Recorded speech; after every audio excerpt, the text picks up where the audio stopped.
Good Thursday, everyone. Welcome to the Mailbag Podcast presented by our good friends at Blue Water Climate Control. And they want to, again, thank the Volquest subscribers, listeners, followers of the site for all the referrals. They get more referrals to their website from Volquest than any other source, and they want to show their appreciation for that. And because of that, Volquest subscribers get discounts on all service and repairs, which is really good because it's time to start turning on your AC. And unfortunately, it might not work like it should. When that happens, we need to do what many others have been doing, and that's called Blue Water Climate Control. For more on Blue Water Climate Control, check them out online at bluewaterclimatecontrol.com, or you can give them a call at 865-299-2290. Give them a call and get your repair done the right way the first time by qualified people. They're not going to come out and upsell you something. They're going to come out and fix your problem. And also, you can give them a call now and schedule a spring heating and air tune-up. And when you do that, you'll get entered into that drawing for those 2 season tickets. We've been telling you about that. That time's coming to a close. The drawing's going to be held on April the 26th. So for more information on that or to schedule your appointment, again, give them a call at 865-299-2290 or check them out at bluewaterclimatecontrol.com. Plenty of questions to get to in this mailbag edition of the Volquest.com podcast, and we'll do that with Austin Price and Rob Lewis as we jump right into it here. First question out of the gate. Can you guys speak to the relationships between UT coaches and in-state high school coaches? Why do they always seemingly need work? Can't judge Heupel yet, but have the rest of the coaching staffs just been terrible at building relationships in state? Well, I think that I think you've got to work all sides of the aisle. You know, you've got to work the 7-on-7 coaches, you got to work the high school coaches, you got to work the trainers, you got to work the parents, you got to work. I mean, you can't just focus on solely the 7-on-7 coaches. As for this staff, I do think it's a bit too early to tell. I know they reached out to a ton of high school coaches across the state early on. And, to me, if they're smart, they'll make another round of phone calls, because I don't think you just want the initial phone call. I think you want to continue to check in. And part of that's on the assistant coaches that are, recruiting certain areas. Like Willie Martinez has Murfreesboro, or Jerry Mack has Memphis. Like, those coaches got to be the ones that really reach out. But I think it's smart on Josh Heupel's part if he reaches back out, much like he did when he first got the job, because I think you want to have a working relationship with all those people to make sure that the state is most effectively recruited. Well, and I think, Rob, too, that this state's interesting, and I think it's a different dynamic when coaches come in and take this job. Memphis is a long ways from here. Okay. So it's, and what I mean by different dynamic is, given the fact the way the state's laid out, given the fact that Tennessee's not won a lot the last 10 years, it's not a laydown in state. I mean, you go to some places and, like in the state of Georgia, for example, if Georgia's winning, there's some kids, if Georgia's offering, it's a laydown, right? It's absolutely a laydown for them. Alabama. Or Alabama's probably a better example of that. And that's just not the case at Tennessee for a variety of reasons. One, you're not winning. 2, the geography of the state. B, you've got an influx of people who have moved into the state that haven't grown up lifelong Vol fans. And so it's just different. Well, I mean, I think I think it's simple. The kids, the in-state kids at Tennessee are trying to keep from going to Georgia or Florida or Alabama. They were 3 when Tennessee played in an SEC championship game for the last time. I mean, I think it's pretty cut and dry. I mean, why do you? I mean, unless your dad went to UT or your UT family, which happens now and then. I mean, why is a kid in Jackson that's 5 hours from Tennessee, what allegiance does he have to the university just because it's the state school when he can go to Alabama and play for a national championship? Well, and for whatever reason, Rob, the staffs that have been here, the last 15 years have been slow to offer in-state kids, have the old notion, Brent, well, if we offer them, then they might commit. This isn't 1999. And so, like, in my mind, if you like a kid, maybe if you're not in love with him, but you just like him and you think he possibly could be a guy you might want to take a hard look at, I think you offer to get in the game, because that's the way the game's played now. Like, you go back look about how much it's changed. was it 6 years ago or so, 7 years ago, when Butch Jones cut Tim Hart at Memphis, and it was the gnashing of teeth. I mean, it infuriated everybody at MUS and people, out in West Tennessee. Jeremy cut, the kid at Baylor last year, and nothing was even said. He just moved on to Virginia Tech, and it wasn't a big deal. I mean, people sure aren't going to get mad if you offer and then aren't willing to take them. There's too many quality options out there. And I know some people have talked about, Kentucky. I get Kentucky football still looked at as Kentucky football, but as far as wins overall, I mean, they've had a 10-win season in the last decade. Tennessee's not. Tennessee's not won more than 8 games in regular season since, before Phillip was fired. So, kids, that's how kids view it. Like, I know people on our site and fans in general, look at Tennessee and they say, blue blood program, but, as Rob said, those kids that were 3 the last time Tennessee was worth anything, that they don't see it that way. I mean, they think their greatest wide receiver of all time is CeeDee Lamb. That's kind of just today's modern athlete. Yeah, no doubt. And they don't even know who Eric Berry is in a lot of ways, Brent. No, absolutely. And so we'll see how this staff goes about it and how they work the in-state and how that goes for them, not just this year, but in the coming years as well, because this state produces some quality individuals each and every year. It's not like it cycles up one year and cycles down big time. I'll give you a perfect example. I think Tennessee's in a weird spot because, there's some guys that I think they like, but they're not crazy about. But the problem is those select players inevitably end up with like an Oklahoma official visit and those type of things, and all of a sudden the fans are like, wait a minute, like what's going on here? Because Oklahoma's perennially a playoff team, and they just took 3 of Tennessee's better players this past offseason, or kids having a chance to go to this Big Ten school or this ACC school.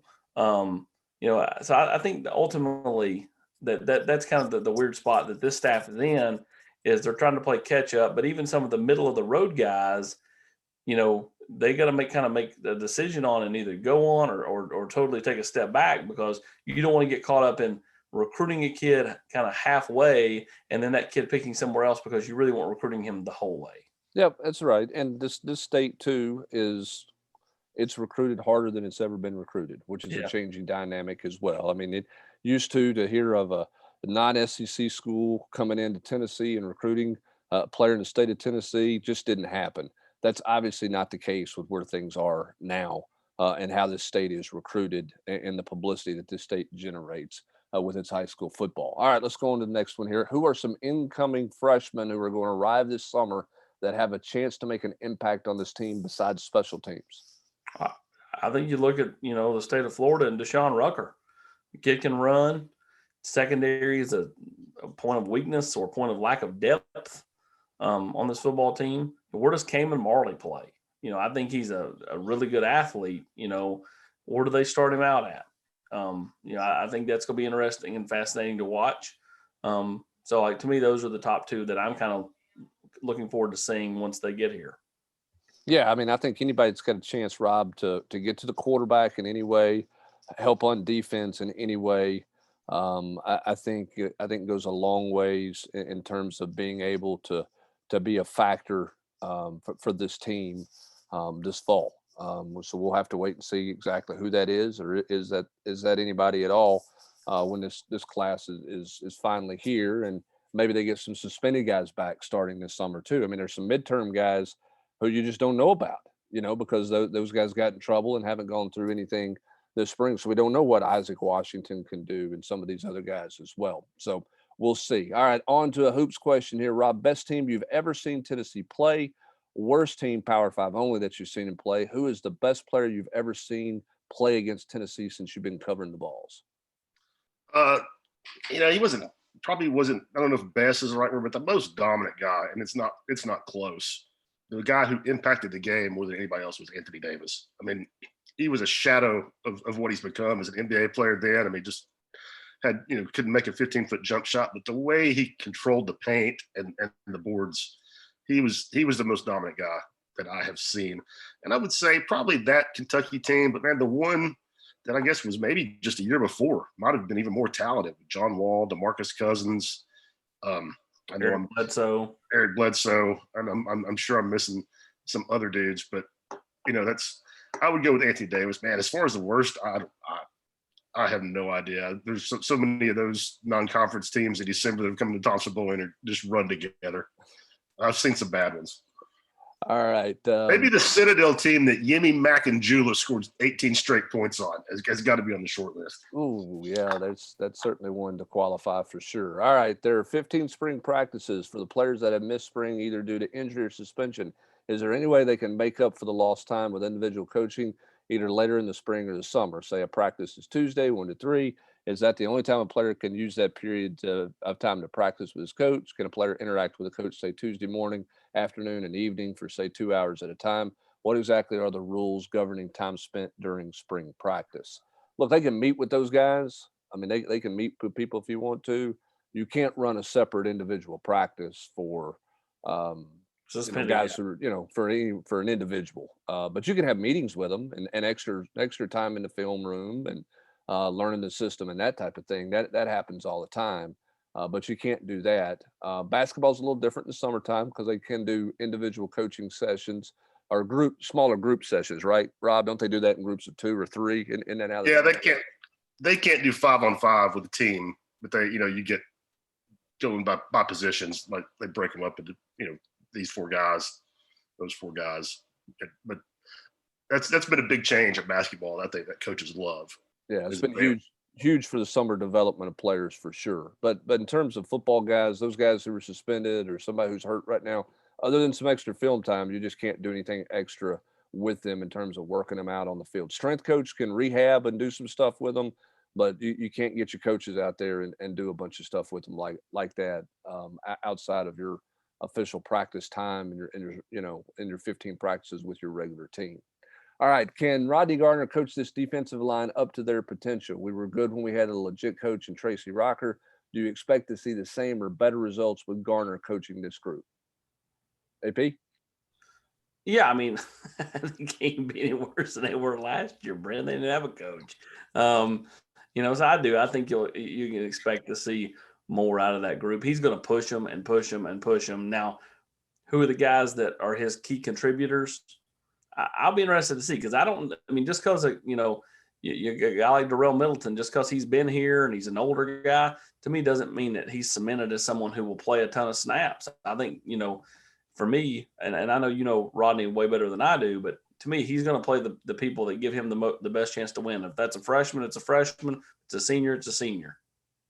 Yeah, I think what's interesting, Rob, for me, and I think Rodney's a better coach than he's probably ever been given credit for because he's been such a good recruiter in this league for so long, and it's just recruiting.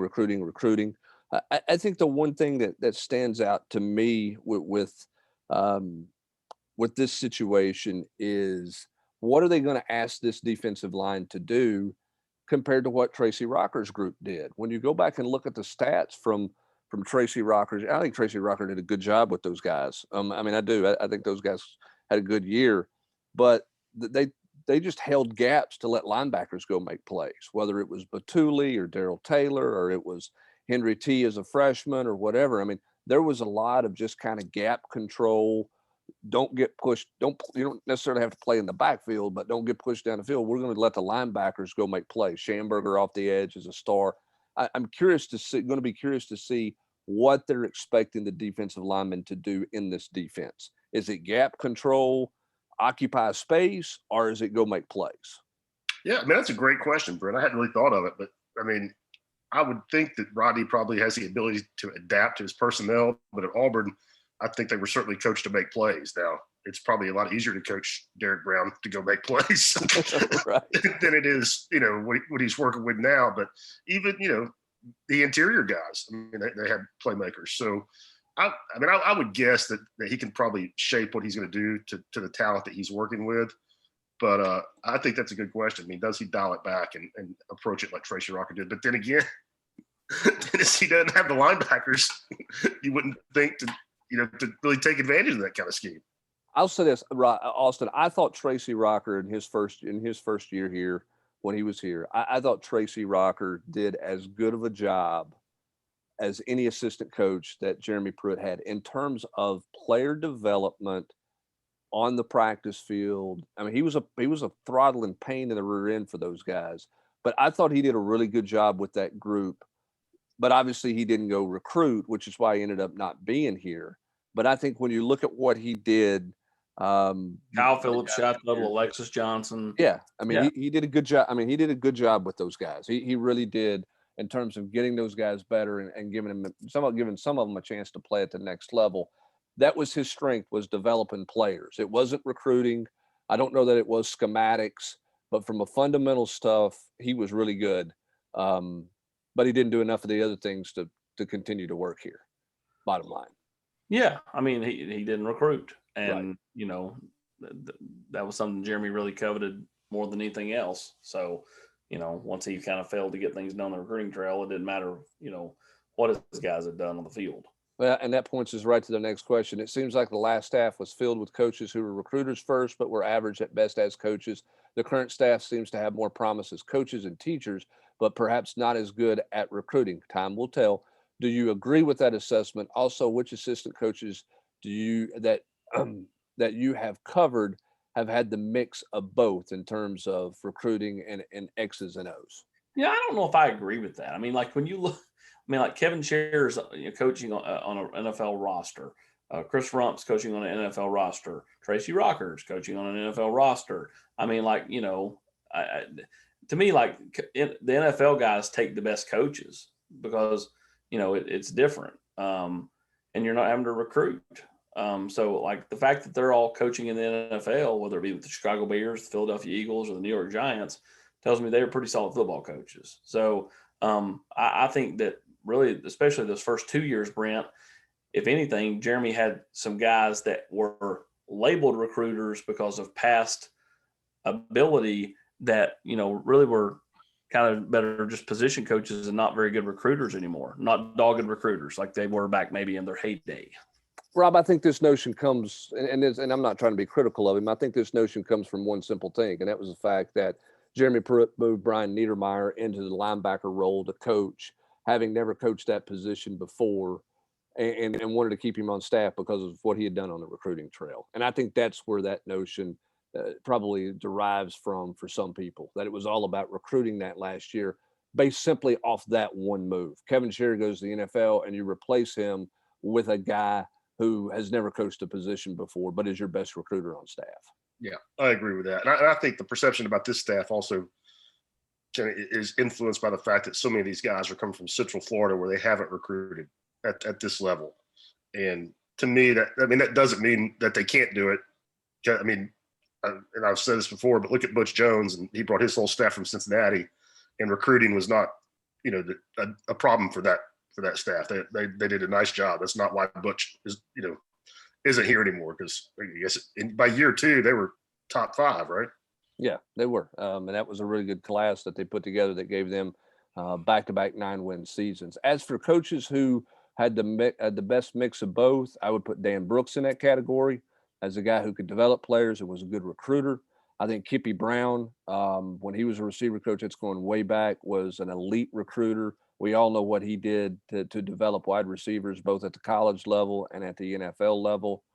There would be 2 there. I think Trooper Taylor was probably a better assistant coach in terms of being a coach because he got the most out of his kids. Maybe he wasn't the best X's and O's guy in the world, but he got the most out of his kids and was an effective recruiter as well. So those would be some of the names that I've covered that I would put in there. And I would put Rodney in that category as well, as somebody that I've covered who obviously has a track record of being a good position coach. I'd say one guy I would quietly put in there is Greg Atkins back in the day. Yeah. I mean, obviously you talk about what he did in 2004 with that offensive line, you know, and 2 freshman quarterbacks, 2,000-yard rushers. And then you look at guys he went out and recruited, from the Jesse Mahalonas to Jabril Wilsons to all those guys that he recruited on the West Coast that paid serious dividends for Tennessee as well. That's a good one for sure.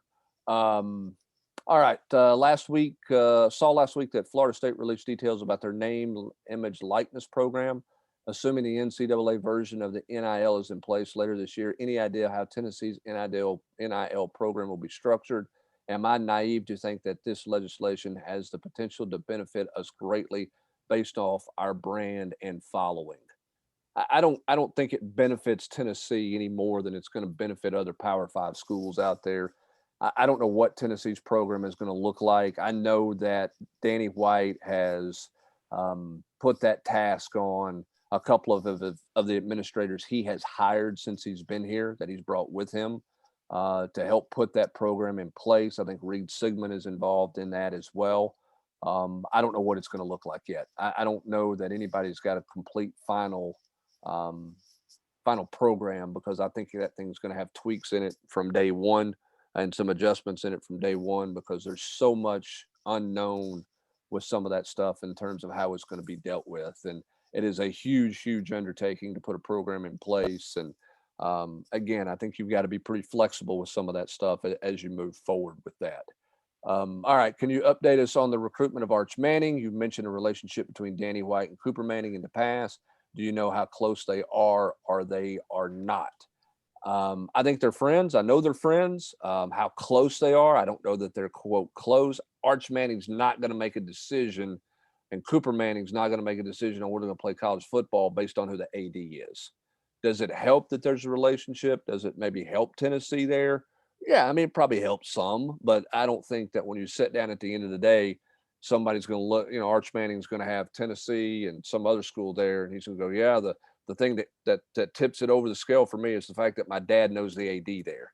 I just don't think that's going to be the case. Arch Manning's going to be coveted by everybody, Austin. Tennessee will be in play there to be a real factor in there. They've got to have success, and they got to have a quarterback have some success in Josh Heupel's offense. Yeah, that what you just said, the last part is exactly right. They've got to be able to win some games, prove that they can win some games, and have and be able to score points doing it in a fashion where the quarterback is, not the focal point, but is definitely a main piece to what they're doing.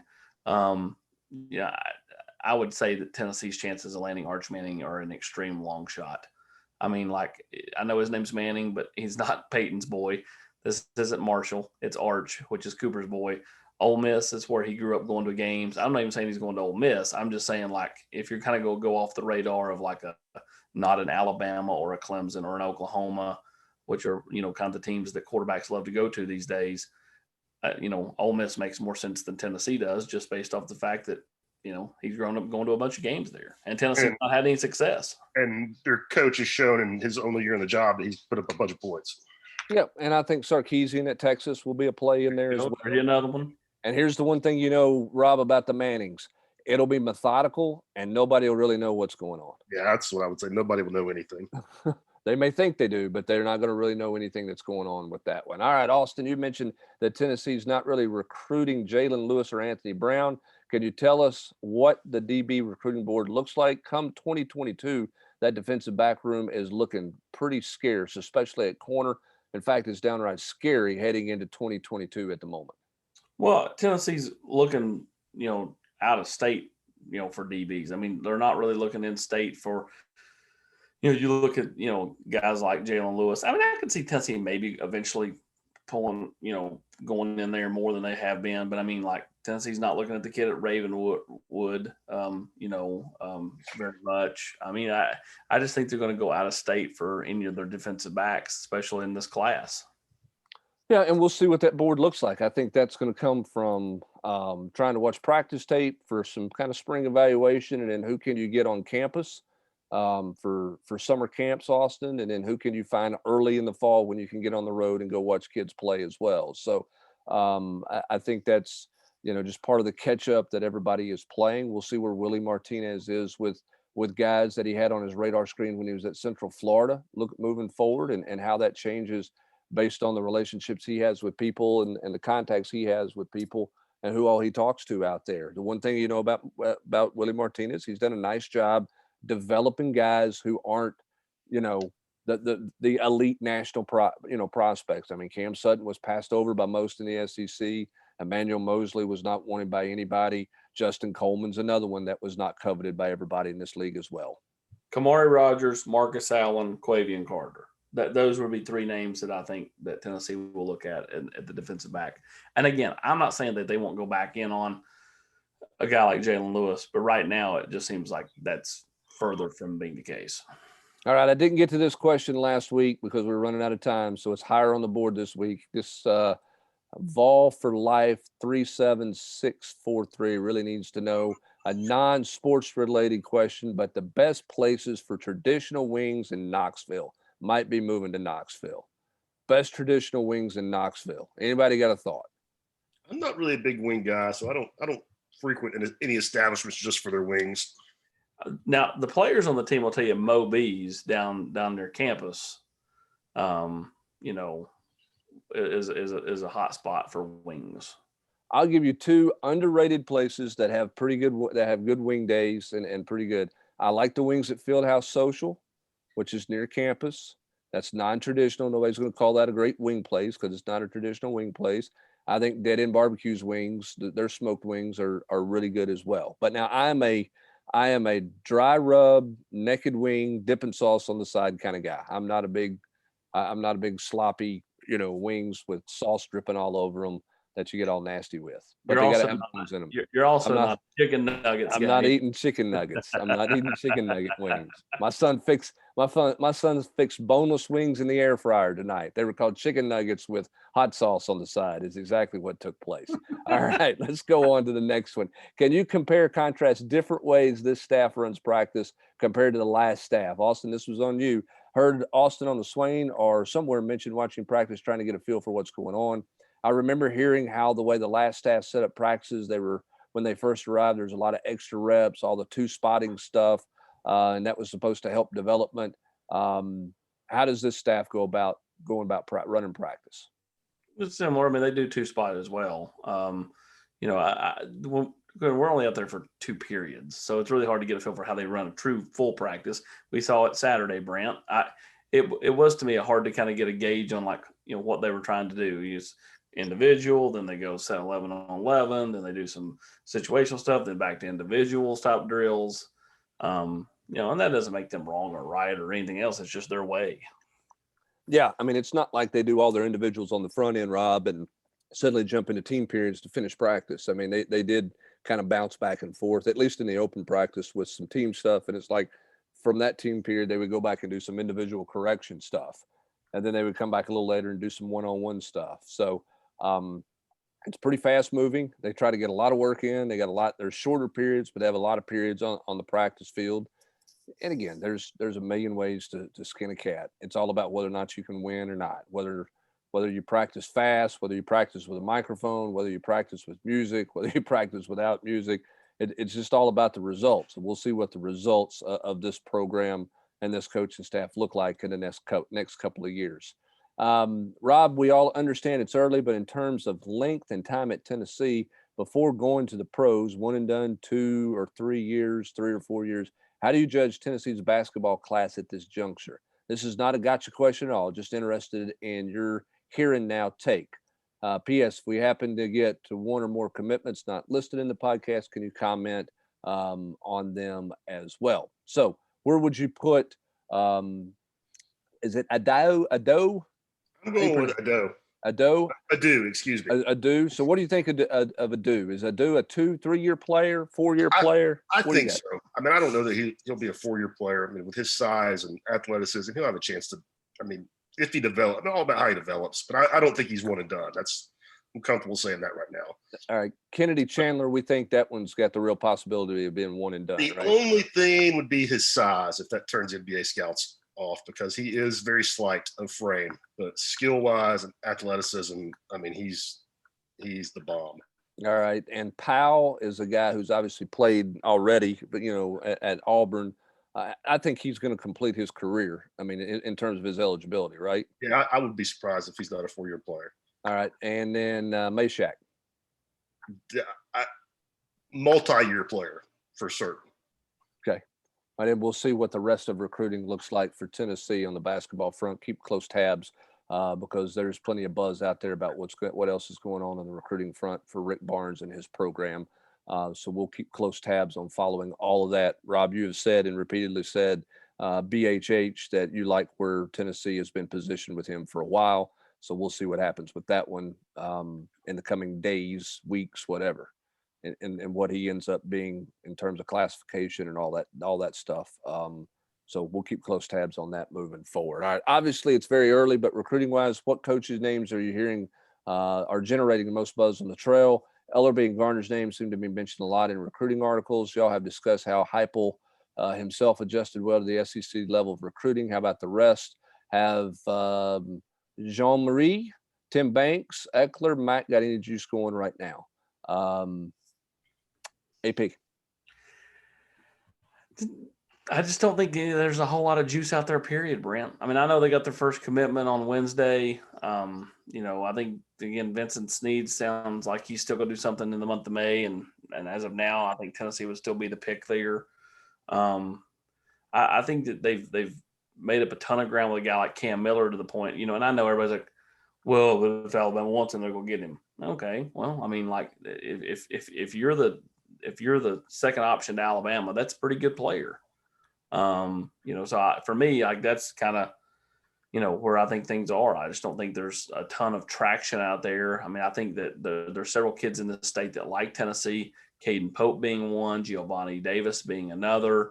I just mentioned Cam Miller. I think Tennessee ends up in a really good spot with Isaiah Horton before it's all said and done, but that one I think will go a long time. I don't think he's pulling the trigger anytime soon or anything like that. So, I think that ultimately, there's just not a ton of traction out there because a lot of kids want to see what's going to come out of the investigation. Yep, I think you're exactly right. So we'll see. I mean, this is a long game for Tennessee in recruiting, and that's not great for the 22 class, but that's the way it has to be for Tennessee. Is they've got to play the long game to establish the relationships. They've got to show success on the field, and they got to get through the NCAA investigation. And none of that's going to happen in the next couple of weeks. That's going to be a long process for Tennessee to show those things moving forward. All right, next question. Is Rodney Garner still viewed as an elite recruiter in college football? I say yes. Seemed like he was available for a while after being fired. His phone wasn't ringing for a job. Here's my answer to that. He was coming with Kevin Steele. He was going to be a position coach at Tennessee with Kevin Steele, and then Jeremy Pruitt got fired. He was going to be on Kevin Steele's staff with Kevin Steele as the head coach, and then Kevin Steele didn't get the head coaching job. So he was in limbo waiting to see what happened at Tennessee. But his whole plan from the time he got out of his deal at Auburn was he was coming to Tennessee. That's the job he wanted, and that's where he was heading, and it just took a little longer to get going. His other option, had it not worked out at Tennessee because staff spots were filled around the country, I think he'd have been an analyst at Alabama. That's where I think he would have landed for a year before he got back into a full-time position somewhere. But obviously, Coach Heupel decided he wanted him on the staff, and that's how he ended up at Tennessee. All right, let's get through the last two here right quick. Rob, can you break down the final two open spots on the roster? Is it Tamba and Dunn holding one spot open? Tamba and a transfer, no spots open. Two transfers. Tamba pushed to 22. And short, is this staff done in the portal, or is there a type of player they'd like to add if they can?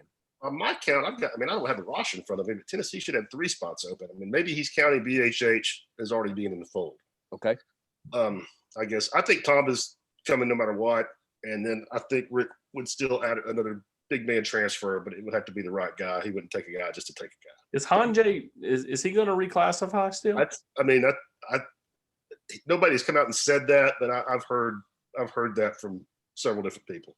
And Rob, Tennessee's not expecting anything out of him next year. It's just, if he's going to come, his development would be sped up by practicing and working out with them than spending another year at Catholic. All right, let me ask this. Does that big man philosophy change if Fulkerson is back? Oh, I think Fulkerson's coming back. Okay. I think so you don't think it changes? Done.